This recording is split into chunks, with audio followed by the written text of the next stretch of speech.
Go. Audio Jungle.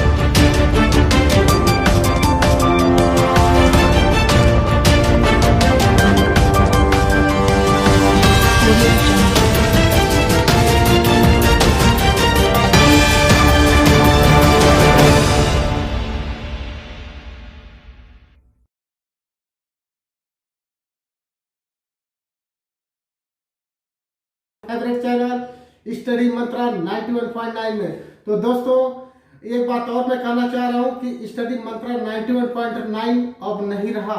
Study mantra 91.9 study मंत्रा हो चुका है।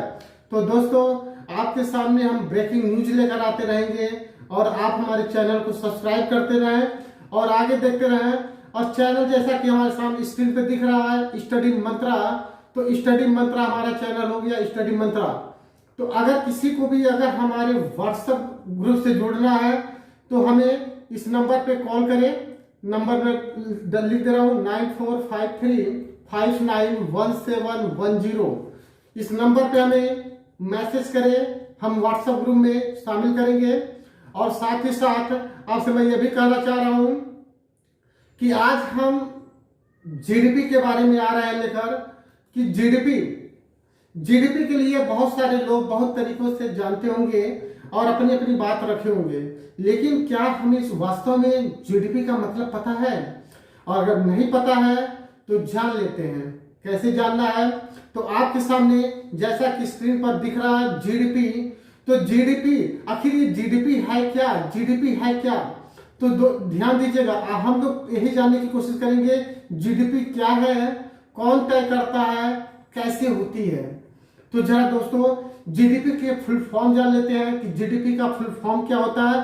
तो जीडीपी का फुल फॉर्म यहाँ नीचे स्क्रीन पर दिया हुआ है, gross domestic product. Gross domestic product अगर हिंदी में बात करेंगे तो सकल घरेलू उत्पाद। सकल घरेलू उत्पाद, ओके,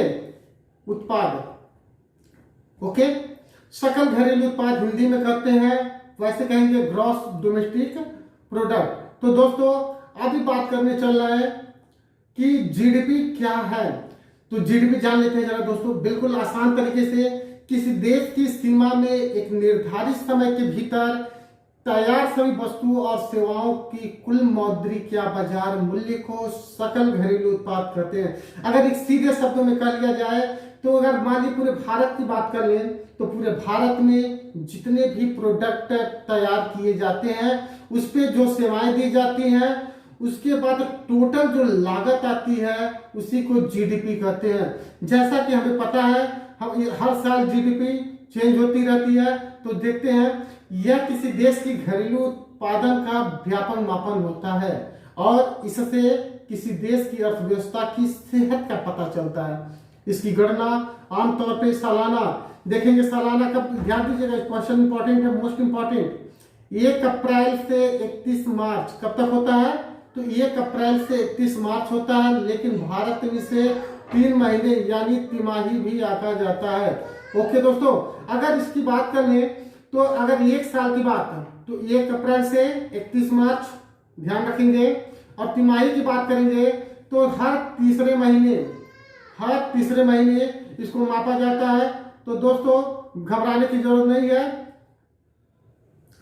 ओके, अब यहां बात करते हैं जीडीपी कौन तय करता है। जीडीपी को नापने की जिम्मेदारी सांख्यिकी और कार्यक्रम क्रियान्वयन मंत्रालय के तहत आने वाले सेंट्रल स्टैटिस्टिक्स ऑफिस यानी केंद्रीय सांख्यिकी कार्यालय है। ओके, केंद्रीय सांख्यिकी कार्यालय। अब बात करेंगे जीडीपी 2 तरह की होती है, एक नॉमिनल जीडीपी होती है और एक आपका रियल जीडीपी। नॉमिनल जीडीपी सभी आंकड़ों का मौजूदा कीमतों पर योग होता है, यानी जितनी भी जीडीपी यानी आंकड़े होते हैं उसका कुल कीमत का योग होता है। जबकि रियल जीडीपी की बात कर लेंगे तो इसमें महंगाई को भी जोड़ लेते हैं, जितनी महंगाई बढ़ेगी उतनी जोड़ लेते हैं। अर्थात कहने का मतलब अगर किसी वस्तु के मूल्य में 10 रुपए की बढ़त हुई है, अगर किसी वस्तु के मूल्य में 10 रुपए की बढ़त हुई है और महंगाई केवल 4% रही है, महंगाई कितनी? 4% रही है, तो उसकी रियल जो बढ़त होगी वो 6% होगी। ओके, 6% रहेगी। जीडीपी और सीआईजी क्या, GDP is equal to CIG. GDP यानी जितना भी सकल घरेलू उत्पाद है वो सीआईजी के बराबर होता है। अब सीआईजी है क्या, जब देखते हैं, सी मतलब आपका कुल उपभोग, जितना भी उपभोग होता है कुल उपभोग, आई मतलब जितना भी निवेश हमने किया, जितनी पूंजी लगा दी वो सारा सब कुछ, और जी मतलब होता है सरकारी व्यय। ओके, इसी को कहा जाता है जीडीपी। अब बात करते हैं जीडीपी ग्रोथ पर कोरोना महामारी का असर जो देखा गया वो काफी साफ दिख रहा था। वित्त वर्ष 2020 और 21 के लिए जीडीपी ग्रोथ, ध्यान देंगे, जीडीपी ग्रोथ 7.3% रही, जबकि चौथी तिमाही, जो चौथी तिमाही यानी कौन सी, जनवरी फरवरी और मार्च, इन 3 महीनों की बात कर लेंगे तो जो जनवरी फरवरी और मार्च की ग्रोथ रेट आई है वो 1.6 आई है।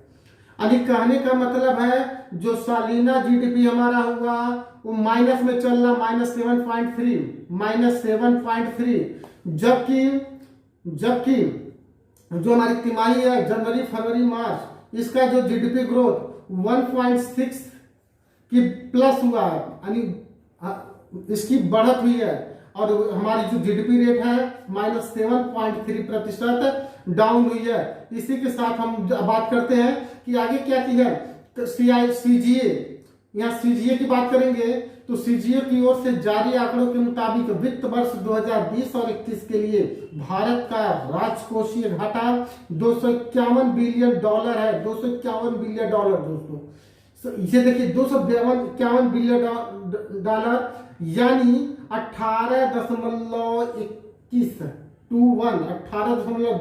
लाख करोड़ रुपए है। ओके, तो यह हमें क्लियर पता चल रहा है कि जो इस बार जो हमारी ग्रोथ डाउन हुई, जीडीपी रेट डाउन हुआ, उसका मेन उद्देश्य था प्रॉब्लम कि जो कोरोना जैसी महामारी हमारे देश में चल रही है, उस कोरोना की वजह से व्यापार ठीक तरीके से नहीं हो पा रहा है, बिजनेस ठीक तरीके से ना होने पाने के कारण जीडीपी ग्रोथ क्या हो गई, कम हुई।